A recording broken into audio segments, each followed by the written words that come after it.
What's good, YouTube? I am Raymondtacular forever. Welcome to my YouTube channel. If you haven't took the time to subscribe, please take the time to do so. Make sure you turn on post bell notification that we can be notified every time I upload a new video. I will be doing a giveaway once I reach 3,000 subscribers. I am 500 subscribers away from 3,000. Once I reach that goal, I will be doing a giveaway. The trivia questions and the requirements to win that giveaway will be in a separate video that I will upload upon me reaching 3,000 subscribers. Today's video was requested by somebody in the comments on one of my videos, so I'm taking the time to get it done. Also, with everything that's going on in the world right now, I want to go in and get out of the way and share my thoughts on the situation. And the title of that video is Ex-Cop Derek Chauvin Convicted of All Charges in George Floyd's Death. Yes. Ex-cop Derek Chauvin convicted of all charges in George Floyd's death. And this is what I want to speak on because I've been seeing it going around Facebook for a while since it happened Tuesday or Wednesday, whenever it was. And I don't think everybody looking at the big picture. You know what I mean? So I'm going to share my thoughts and share what I know about the criminal system in Florida. I don't know nothing about the other criminal system in other states, but I do know a bit about the criminal system in Florida. And as I said, I'm gonna read certain parts of the article that I want to share. Former Minneapolis police officer Derek Chauvin was convicted Tuesday on all counts in the death of George Floyd, whose killing sparked worldwide protests and a reckoning on race in the U.S. After about a day of deliberations, the jury found Chauvin guilty of unintentional second-degree murder, third-degree murder, and second-degree manslaughter. Those are 3 charges. And notice, on those 3 charges, none of them was first degree. None of them was first degree. All second-degree and third-degree charges. So that's one thing that stands out. Judge Peter Chauvin read the verdict at the heavily secured Hennepin County Government Center in downtown Minneapolis, where the trial began last month. A cheer could be heard from the crowd of peaceful protesters that had gathered outside. I want to add, I didn't listen to it on the news. I'm just now reading about it like everybody else. I seen all the articles on Facebook, didn't click on none of it, so everybody just chill. Just chill. Let it all play out first, you know. Chauvin showed little reaction after the verdict was announced. Judge Cahill announced his bail had been revoked and Chauvin was led away in handcuffs. And that's why I want to stop at. The ex-cop showed no reaction, showed little reaction after the verdict was announced. That shows you right there how much he cared. He showed little reaction. After hearing you found guilty of 3 charges, you have little reaction whatsoever. Wow. There's a problem to me. That's a major issue to me. If I were convicted, if I were found guilty of them kind of charges, I'm gonna react. I'm gonna react. Not little. I'm gonna do a huge reaction to it. But that's just me. The jury made up of 6 white people, 4 black people, and 2 multiracial people. Heard 13 days of sometime emotional testimony. The jury was sub-requested during deliberation, but was not sub-requested during the earlier portion of the trial.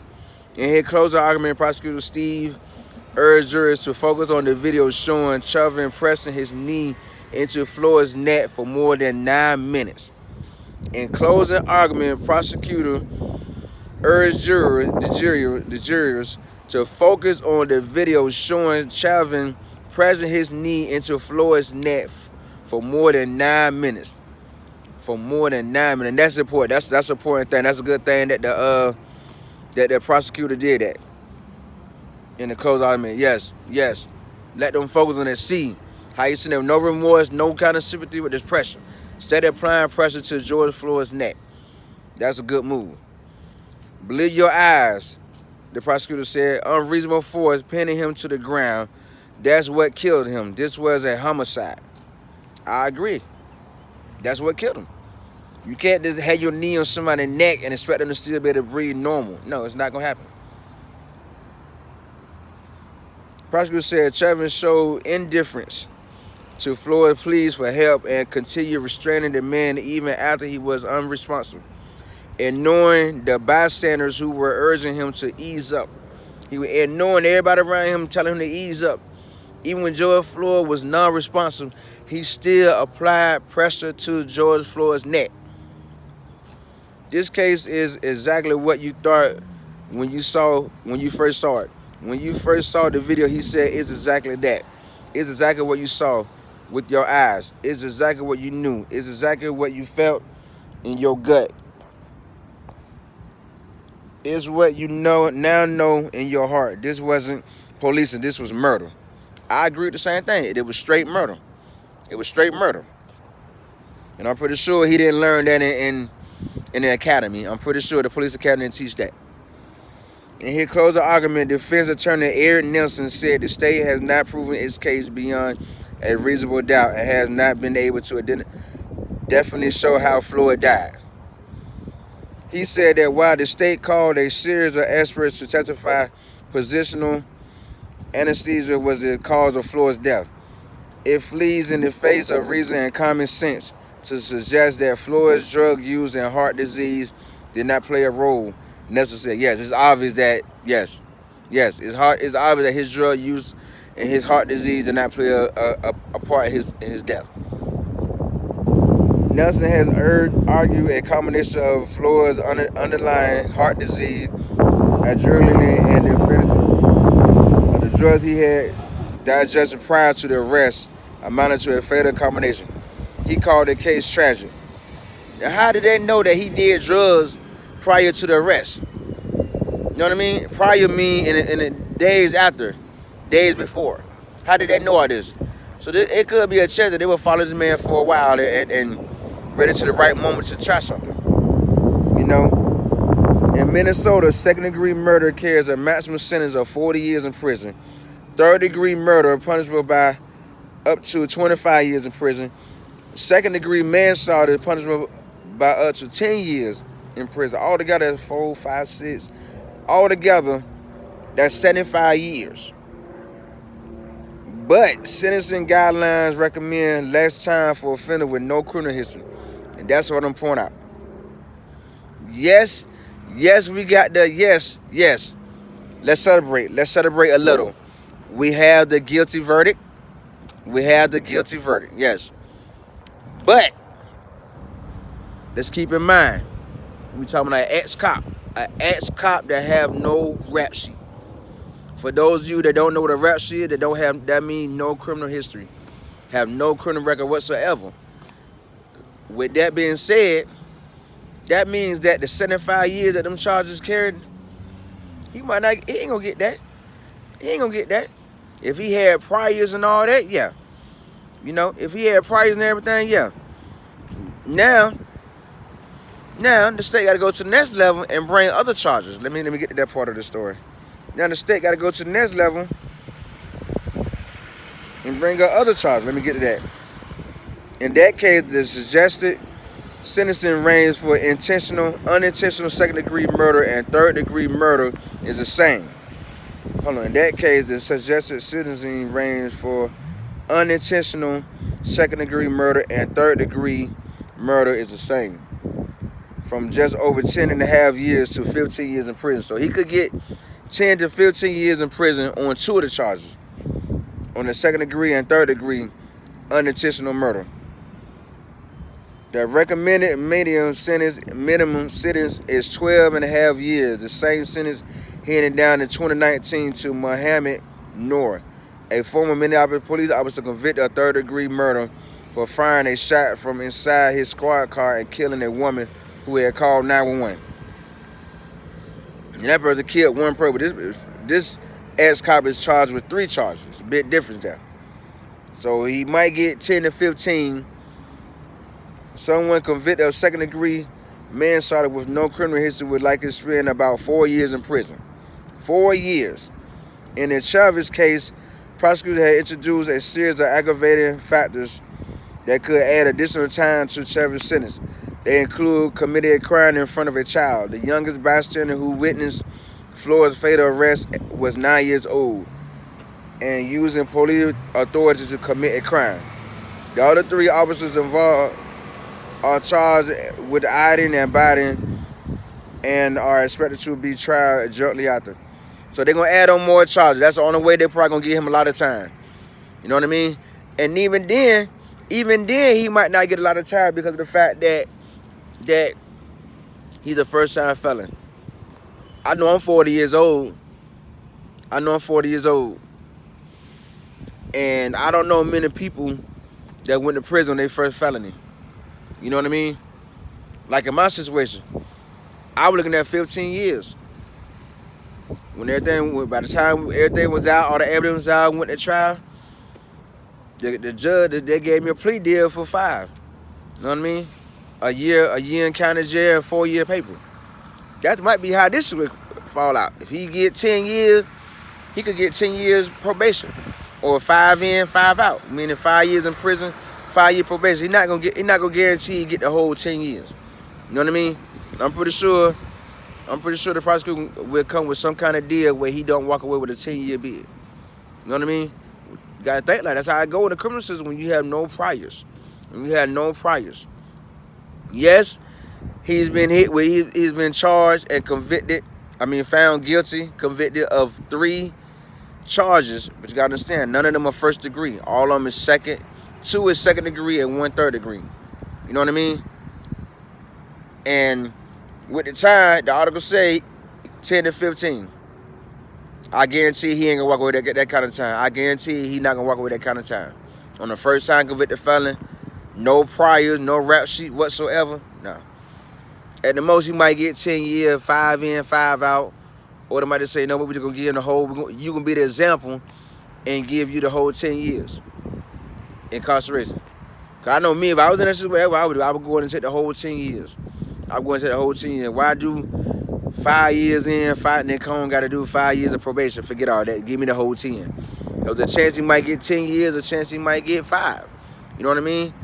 I'm dying to see. That's why I'm not celebrating, because I'm waiting to see how this gonna play out. I'm not gonna celebrate until I see how much time he's gonna get. Okay, we got the guilty verdict. Thank you for that. That's a start. That's a stepping point. But let's get the real results. Let's get this time out on him. You know what I mean? Let's use this case as sending a statement to all the officers nationwide that are racist and out to kill innocent black people. Or not just innocent black, innocent anybody. Let's use this case to set that example, set that tone. Let the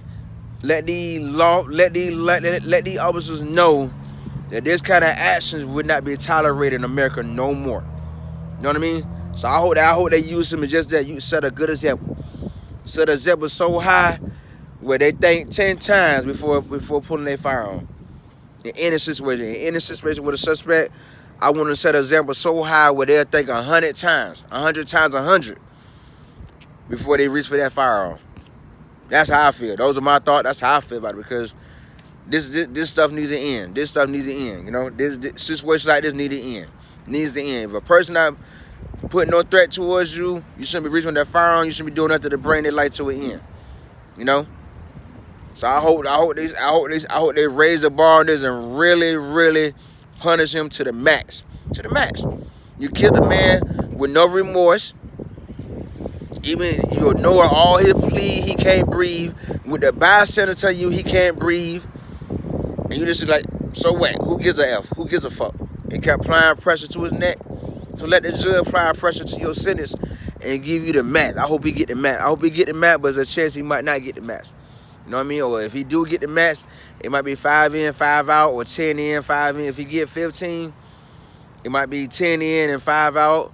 You know, I hope he get the whole 15. And then you got to take into consideration the fact that every state have a percentage of how much time you do. I don't know what the percentage is in Minneapolis, but in Florida, you do 85%. So if you get sentenced to 15 years, 85% of 15 years like 13 and some change. You know, unless they give you a mandatory 15 years. Mandatory means you do the whole 15 years. You know what I mean? So I'm waiting to see how they play out, and when they do say what he gets sentenced to, I will do an update video to that too as well. But these are my thoughts. I don't really think he'll get no time, because I don't know many people that got time when they first felony. Even with how serious them charges is, But you know, in a way, they're not that serious because it's all second. It's 2 second degree and 1 third degree. You know what I mean? But first degree, yeah, you know. But I don't think he'll get a lot of time because they all 2 second degree and a 3rd degree charge. And if he do get time, it probably will be no more than 10 years top, if that.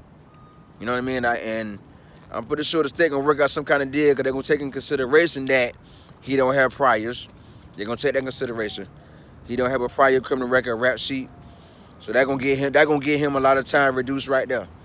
You know, but I hope the judge see this opportunity as a chance to set the tone that this kind of action would not be tolerated in America. You know what I mean? And just say, you know what? I'm gonna give the whole 10 years. I'm gonna give the whole 15 mandatory. You know, but I pray that the judge really put his foot down on this. I pray that the judge really put his foot down on this, man, and let justice be served. Let justice be served times 100 for everybody that lost their life, every innocent black person that lost their life to the hands of law enforcement. I hope this be the case that really pay off. I really do. I really, really do. And those are my thoughts. Those are my thoughts. My prayers goes out to George Floyd family, his daughter. And also I want to do a moment of silence for George Floyd.